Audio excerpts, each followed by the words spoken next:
Seat से जदयू ने लवली आनंद मोहन की पत्नी को उम्मीदवार बनाया है। वहां से चुनावी मैदान में आरजेडी किसको उतार रही है, कौन मैदान में लगातार घूम रहा है और किसने वहां पर किलेबंदी शुरू कर दी है। इस बार वहां पर बीजेपी का नहीं बल्कि लालटेन जलाने को लेकर के तैयारियां चल रही हैं। इस पर विस्तार से बात करेंगे। बिहार के 3 सबसे छोटे जिलों में से एक है शिवहर। लोकसभा की बात करें तो कुल 3 जिलों को मिलकर के बनता है शिवहर लोकसभा क्षेत्र। और यहां पर 2009 से 3 बार जो है लगातार बीजेपी ने अपने उम्मीदवार को यहां से चुनाव जितवाया है और उसका नाम है रमा देवी। इस बार जदयू के कोटे में सीट चली गई, या फिर आप कह सकते हैं कि ये चेंज किया गया है, क्योंकि रमा देवी की जगह वहां पर क्योंकि लवली आनंद को जो है वो चुनाव में उतारना था, लिहाजा ये सीट जो है जदयू ने अपने पाले में ले ली। आनंद मोहन जब से जेल से बाहर आए उसके बाद से लगातार अपने उस पूरे इलाके में लगातार जो है धुआंधार कहें कि अभियान चला रहे हैं, लोगों से मिल रहे हैं, वहां पे लोगों को जोड़ने की कोशिश कर रहे हैं। इसलिए वो खास हो जाता है वो पूरा लोकसभा क्षेत्र, क्योंकि यहाँ पर से कभी आनंद मोहन ने अपनी राजनीति की शुरुआत की थी, यहाँ से जीत करके आए थे।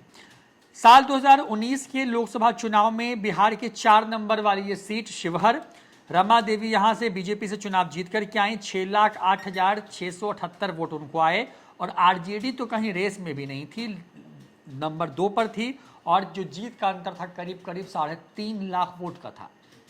बड़ी बात यह है कि इस पूरे लोकसभा क्षेत्र की बात करें तो यहाँ पे कुल जो 6 विधानसभा की सीटें हैं उसको बताएं तो इसमें पूर्वी चंपारण, शिवहर और सीतामढ़ी की 2 सीटें हैं। इसमें शिवहर खुद जो अपनी एक सीट है उसकी वो है, और चंपारण की 3 सीटें हैं। चंपारण की मधुबन, चिरैया, ढाका है, शिवहर की शिवहर सीट है यहाँ पर, और सीतामढ़ी की रीगा और बेलसंड सीट है।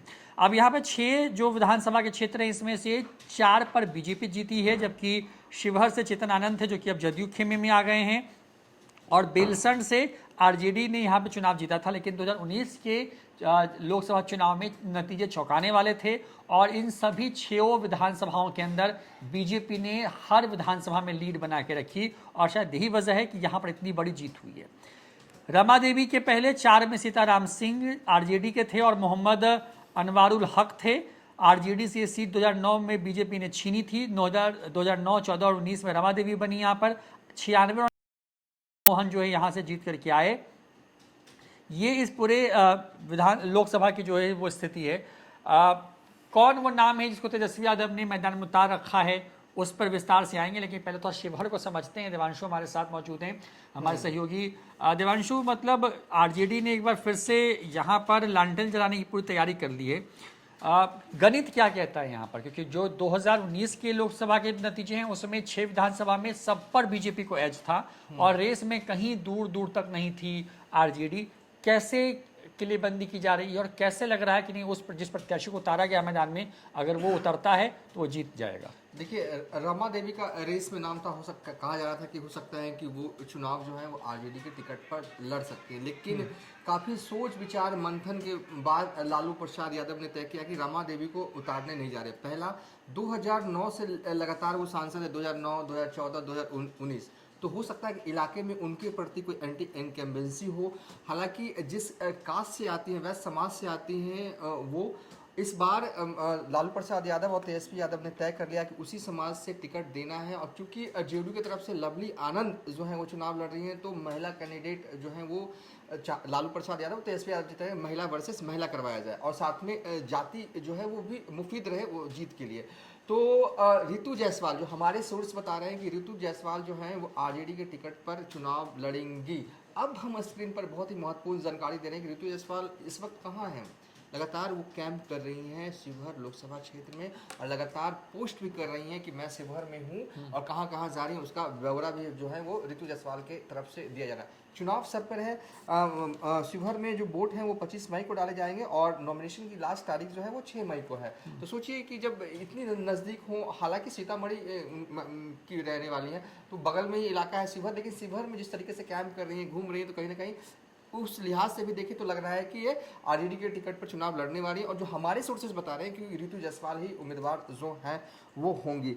क्यों होंगी उम्मीदवार ये हम अब बताएंगे, लेकिन सबसे पहले जिस तरीके से 2020 में ऋतु जायसवाल आती हैं, पार्टी ज्वाइन करती है, पार्टी भरोसा करती है, पार्टी चुनाव लड़वाती है, ऋतु जायसवाल चुनाव हार जाती हैं, लेकिन फिर भी तेजस्वी यादव का भरोसा जो है वो ऋतु जायसवाल पर बना रहता है। आरजेडी की प्रवक्ता बनती हैं ऋतु जायसवाल, प्रवक्ता बनती, उसके बाद आरजेडी महिला प्रकोष्ठ की प्रदेश अध्यक्ष बनाया जाता है ऋतु जायसवाल को। अब बीते एमएलसी चुनाव जब हुए थे बिहार में तो चर्चा थी कि ऋतु जायसवाल को भी तेजस्वी यादव जो है वो एमएलसी के लिए भेज सकते हैं, लेकिन लालू और तेजस्वी के मन में कहीं ना कहीं उस वक्त प्लान कुछ और होगा ऋतु जायसवाल को लेकर, और अब कहा जा रहा है कि वो चुनाव जो है वो लड़ने जा रही है।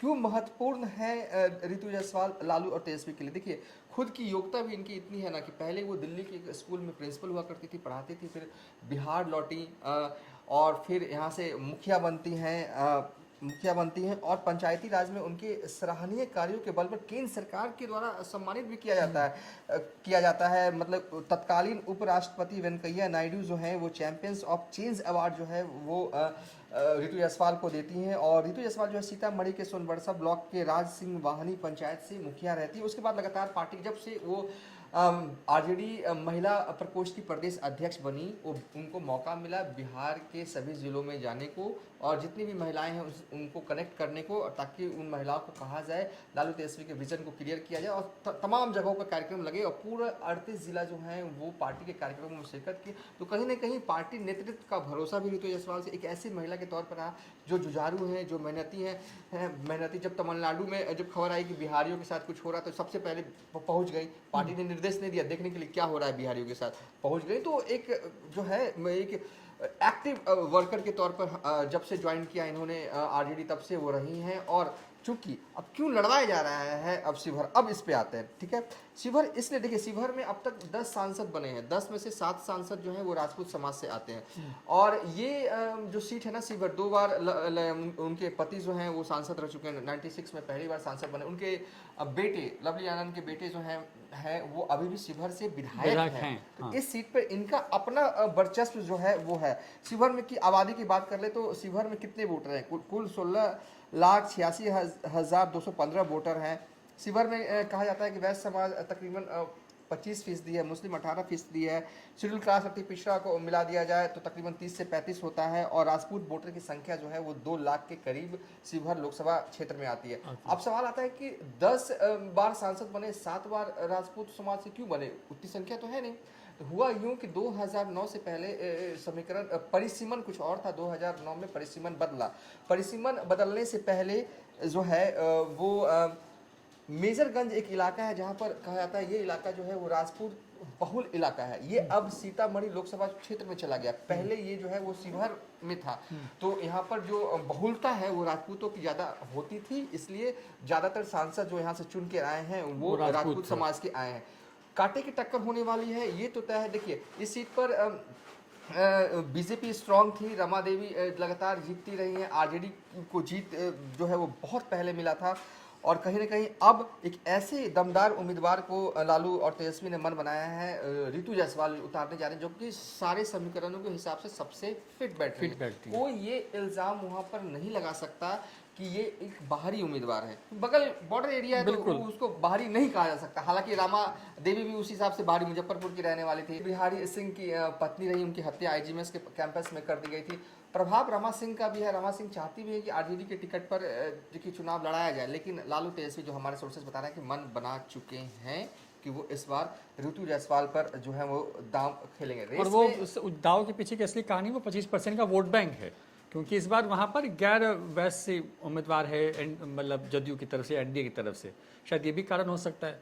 ये बिल्कुल ये कारण है। और कहीं ना कहीं एक स्ट्रॉन्ग कैंडिडेट अगर रमा देवी के मुकाबले ऋतु जायसवाल कम नहीं है। अगर देखिए, क्योंकि चुनाव जैसे जैसे नजदीक आएंगे, लवली आनंद जिस तेवर में है उस तेवर का जवाब तो ऋतु जायसवाल ही दे सकती है। क्लीन फेस है, क्लीन फेस है, वोकल है बहुत, हाँ बहुत ही वोकल है और लोकल भी है और बहुत ही क्लीन फेस है। हालांकि देखिए मुकाबला जो है ना शिवहर लोकसभा क्षेत्र का चुनाव भी जो है वो काफी दिलचस्प हो जाने वाला, ये भी एक हॉट सीट बनने जा रही है, क्योंकि देखिए अगर ऋतु जायसवाल उतरती, हालांकि हमारे सोर्सेस कह रहे हैं कि वो ही उतरी नहीं, और उनका जो लगातार पोस्ट है, स्टार कैंपेन हाँ, देखिए ना उनका जो पोस्ट है उस पोस्ट में ऋतु जायसवाल जो है वो लिख रही हैं कि वो आशीर्वाद ले रही हैं जनता के बीच में जाकर के, यानी कि उनको कह दिया गया है अनऑफिशियली।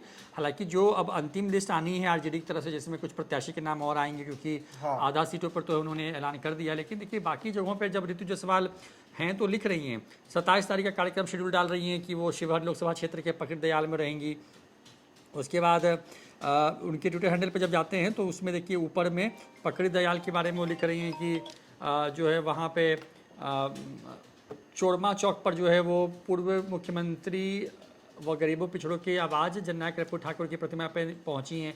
उसके ऊपर थोड़ा सा और आते हैं स्क्रॉल करके तो वहाँ पे लिखती हैं कि पकड़ी दयाल के बड़का गांव में जो हैं वो पहुंची हैं वहाँ पे, और वहाँ पर जो है अंबेडकर चौक पुरानी बाजार में जन आशीर्वाद ले रही हैं। यानी कि आज जन आशीर्वाद लोग कब लेता है? जब आपको चुनाव लड़ना होता है।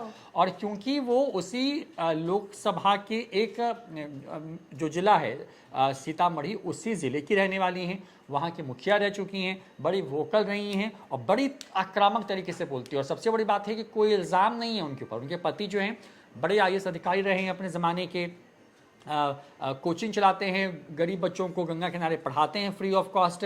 तो ये तमाम चीज़ें हैं जो इन सबको जोड़ करके एक तरीके से कहें कि आप उनको बड़ा स्ट्रॉन्ग कैंडिडेट बनाता है। और क्योंकि तेजस्वी यादव लगातार भरोसा करते रहे उनके ऊपर में, क्योंकि इस बार की बात करें तो इस बार जो शिवहर सीट है वो उस सीट पर क्योंकि रमा देवी है नहीं, जो कि वहाँ पर बड़ी स्ट्रांग होल्ड रखती थी। इस बार क्योंकि उनका टिकट कट गया है तो फिर से जदयू वहाँ पर कमबैक कराना चाहती है लवली आनंद को, यानी आनंद मोहन को। उनके बेटे ने उनकी सरकार बचाने में मदद की थी। तो अब बड़ी बात यह है कि क्योंकि लवली आनंद के खिलाफ में, यानी कि राजपूत के खिलाफ में जब एक जो है वो ऋतु जायसवाल जैसी जो है जो वैश्य समाज से आती हैं, जब वो होंगी वहाँ पर, तो मुकाबला बड़ा दिलचस्प हो जाएगा। क्योंकि राजपूत वोटर उतने नहीं हैं जितना वैश्य वोटर है, यानी कि 100 में 25 वो वहाँ पे सिर्फ और सिर्फ वैश्य वोटर हैं। तो तेजस्वी यादव की नज़र उस पर है कि अगर MY के साथ एक वैश्य वाला फार्मूला काम कर गया, जो कि बीजेपी का कोर वोटर माना जाता है, अगर उसमें सेंधमारी होती है तो ऋतु जायसवाल के लिए वहाँ पे रास्ते आसान हो सकते हैं। बिल्कुल आसान हो सकते हैं। और लेकिन लवली आनंद भी बहुत ही मजबूत उम्मीदवार है, 2 टाइम MLA रह चुकी हैं, सांसद भी वैशाली से एक बार रह चुके हैं, और उनके पति जो है ना आनंद मोहन, वो शिवहर के इस 2 बार सांसद रह चुके हैं। तो स्ट्रॉन्ग ओपोनेंट से अगर आपका सामना करना है तो एक स्ट्रॉन्ग कैंडिडेट देना होता है। और सबसे मुफीद और सबसे, देखिए रेस में कई घोड़े थे शिवहर के लिए आरजेडी की तरफ से। एक नाम तो संजय गुप्ता का भी आ रहा था, एक नाम खुद रमा देवी का आ रहा था, और एक रमा सिंह की भी चर्चा थी कुछ दिन पहले कि रमा सिंह हो सकता है कि वैशाली से ना लड़ा के उनको शिवहर लड़ाया जाए, राजपूत वर्सेस राजपूत। तमाम चीज़ों का आकलन हुआ, मैथमेटिक्स, पॉलिटिकल मैथमेटिक्स पर गौर किया गया, और क्षेत्र के लोगों और क्षेत्र के कार्यकर्ताओं से फीडबैक लिया गया। अंततोगत्वा फैसला लिया गया है आरजेडी की तरफ से, जो हमारे सोर्स बता रहे हैं कि ऋतु जायसवाल जो है वो शिवहर से उम्मीदवार होने जा रहे हैं। तो चलिए, शिवहर की ये बात है जहां पर लवली आनंद के खिलाफ चुनावी मैदान में लगभग उतर चुकी है ऋतु जायसवाल चुनावी मैदान में, यानी कि शिवहर लोकसभा क्षेत्र में घूम रही हैं, लोगों का आशीर्वाद ले रही हैं। संभवतः उनको आरजेडी की तरफ से कह भी दिया गया है, और हमारे जो सूत्र बता रहे हैं कि उनके नाम पर अनऑफिशियली मुहर लग चुकी है, क्योंकि चुनाव में अभी थोड़ा वक्त है वहाँ पे। अभी पहले दूसरे तीसरे चरण के चुनाव जैसे से आगे बढ़ेंगे, जब उसकी प्रक्रिया आगे बढ़ेगी, क्योंकि वहाँ पे जो चुनाव होने हैं वो चुनाव जो है वो 6ठे चरण के अंदर होने हैं, क्योंकि 2 बड़े चरण हैं बिहार के अंदर में जहाँ पे सबसे ज़्यादा सीटें हैं। 6ठे चरण और 7वें चरण में ज़्यादा सीटें हैं, जिसमें पटना वाला पूरा इलाका आ जाता है, और दूसरी तरफ आपको वो पूरा चंपारण वाला पूरा इलाका जो जोन है शिवहर से पूरा चंपारण तक का जो है वो आ जाता है।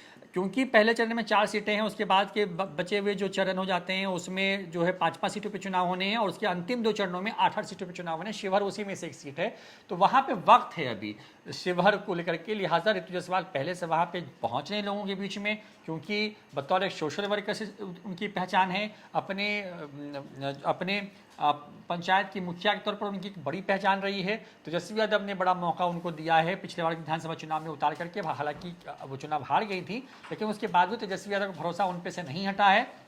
और ऋतु जायसवाल, देवांशु, क्योंकि पिछले कई महीनों से एक तरीके से आउट ऑफ सीन भी हैं, मतलब जो इतनी वोकल हो वो अचानक से गायब हो जाए सीन से, इसका मतलब ये है कि वो अपने लिए जो उनको बातें कही गई होंगी उस हिसाब से वो तैयारियों में लगी हुई हैं, और उन्हीं तैयारियों के तहत जो है वो शिवहर में एक तरीके से कहें कि तेजस्वी यादव के मिशन को लेकर के पहुंच चुकी हैं, वहाँ पे लगातार कैंप कर रही हैं। होली के बाद से लगातार उनके फेसबुक और इंस्टाग्राम और उनके ट्विटर हैंडल को अगर देखें तो वहाँ पे लग रहा है कि पूरी तरीके से उनको हाँ कह दिया गया, ठीक उसी तरीके से जैसे कि बीमा भारती वाले मामले में हुआ था। तो कुछ उसी तरह की स्थिति वहाँ पे हो रही है, यानी कि अचानक से सिंबल वाली तस्वीर सामने आएगी और ऋतु जायसवाल वहाँ पे लवली आनंद के साथ ताल ठोकते हुए नजर आ सकती हैं।